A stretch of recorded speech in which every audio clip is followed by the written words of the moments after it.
Bismillahirrahmanirrahim. Assalamualaikum warahmatullahi wabarakatuh.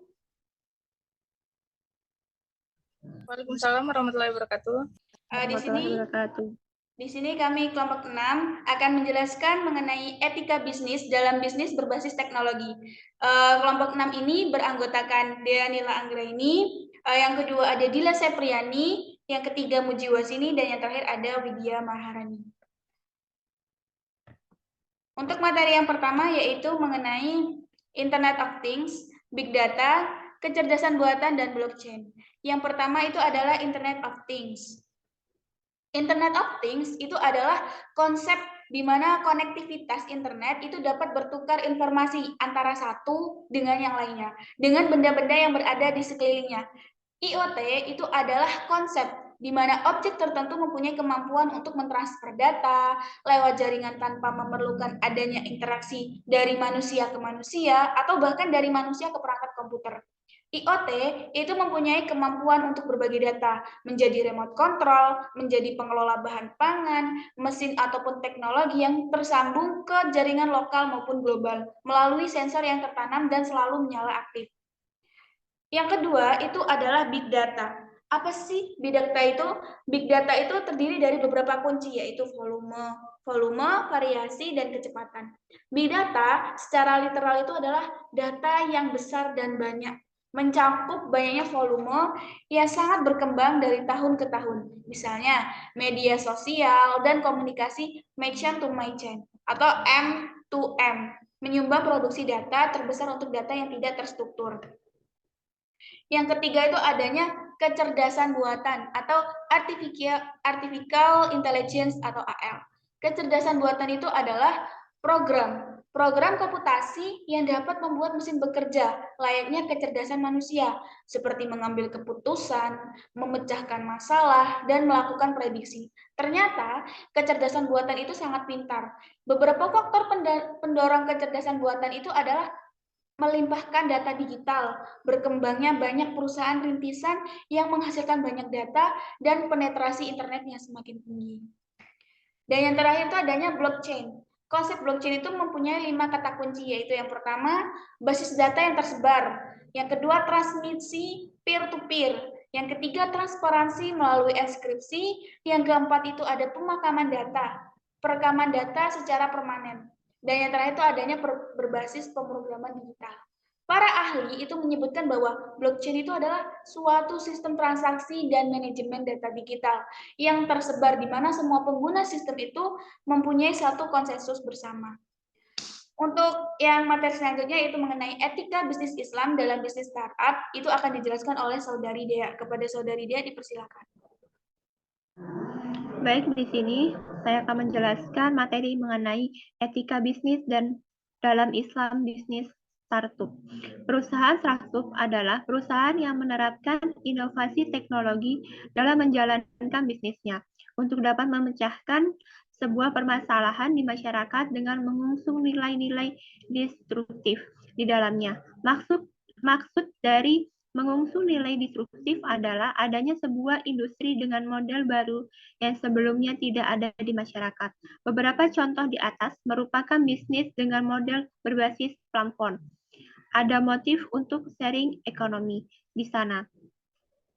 Platform adalah adanya wadah yang menghubungkan antara calon pengguna dan pemilik aset yang menghasilkan uang, maka bisnis dengan wadah platform menjadi berkembang luas, menjadi sangat besar melebihi bisnis lainnya yang dijalankan secara konvensional. Yang selanjutnya,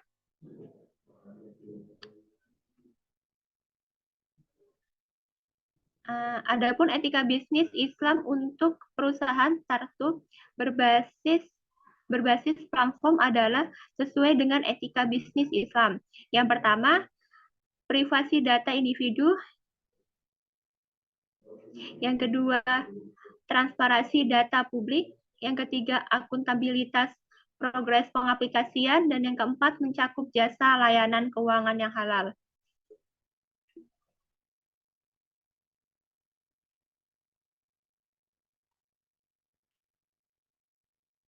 Baiklah, yang ketiga akan saya bacakan sendiri, yaitu etika bisnis dalam industri finansial teknologi atau fintech.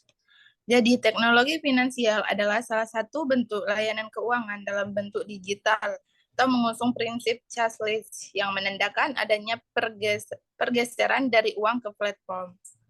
Adapun etika Islam di bidang industri TechFin, yang pertama ada privasi data individu, yang kedua ada transparansi data publik, yang ketiga ada akuntabilitas proses pengaplikasian, dan yang terakhir yaitu mencakup jasa layanan keuangan yang halal. Selanjutnya yaitu etika bisnis Islam dalam bisnis online, e-commerce, dan marketplace konsep. Jadi marketplace adalah sebuah pasar elektronik yang digerakkan oleh jaringan internet, di mana aktivitas di dalamnya berisi kegiatan jual beli barang atau jasa.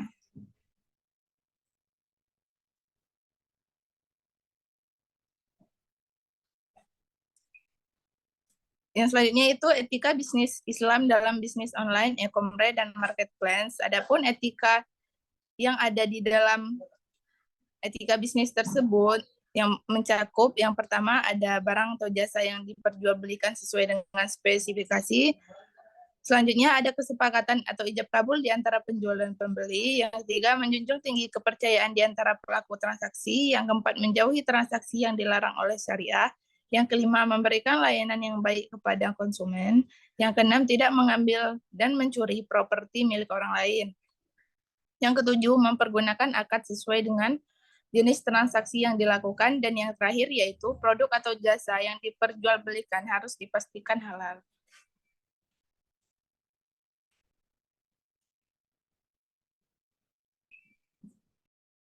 Baik, selanjutnya kita akan bahas tentang etika bisnis Islam dalam bisnis layanan jasa, pengumpulan zakat, infak, sedekah, dan wakaf. Jadi sejarahnya sendiri pengelolaan zakat di Indonesia itu dipenuhi dengan riwayat bahwasanya itu tidak ada dukungan gitu dari pemerintah untuk implementasi zakat. Terus tidak ada diaturnya zakat dalam hukum positif menjadi zakat yang lemah gitu. Dan potensinya ini tidak bermanfaat dengan optimal. Ketidakkekuatan zakat secara hukum ini mendorong Kementerian Agama dengan Menteri Agama Kiai Haji Saifuddin Zuhri untuk menyiapkan rancangan undang-undang tentang pelaksanaan zakat dan rancangan peraturan pemerintah pengganti undang-undang tentang pelaksanaan, pengumpulan dan pembagian zakat serta pembentukan Baitul Mal pada tahun 1964. Tetapi rancangan tersebut tuh yang diajuin ke DPR itu gagal gitu atau batal. Terus selanjutnya kita akan membahas tentang prinsip. Ada 3 prinsip, yaitu yang pertama prinsip data individu. Prinsip privasi ini sangat penting gitu, terutama untuk data dikarenakan pembuatan kebijakan harus memastikan bahwa individu sebagai pengguna teknologi telah menyetujui pengelolaan data pribadi mereka yang terkait dengan penerapan teknologi. Persetujuan dilakukan dikarenakan pengembangan teknologi dan pihak-pihak lainnya hanya boleh mengolah data pribadi seorang individu hanya jika individu tersebut menyetujui datanya diolah oleh pihak lain. Yang kedua itu transparansi data publik pribadi. Ini ditekankan sebagai prinsip kebijakan proses pengolahan data di tiap aplikasi teknologi, terutama jika aplikasi teknologi tersebut menggunakan data publik. Sebagai contoh, prinsip transparansi yang telah matang terhadap dalam blockchain tidak harus diterapkan pada teknologi finansial untuk manajemen pengelolaan zakat, infak, sedekah, dan wakaf. Yang terakhir itu akuntabilitas proses pengaplikasian. Ini itu adalah prinsip akuntabilitas penting untuk ditetapkan pada keseluruhan proses pengaplikasian berbagai macam teknologi. Mungkin itu yang dapat saya sampaikan. Saya kembalikan kepada moderator.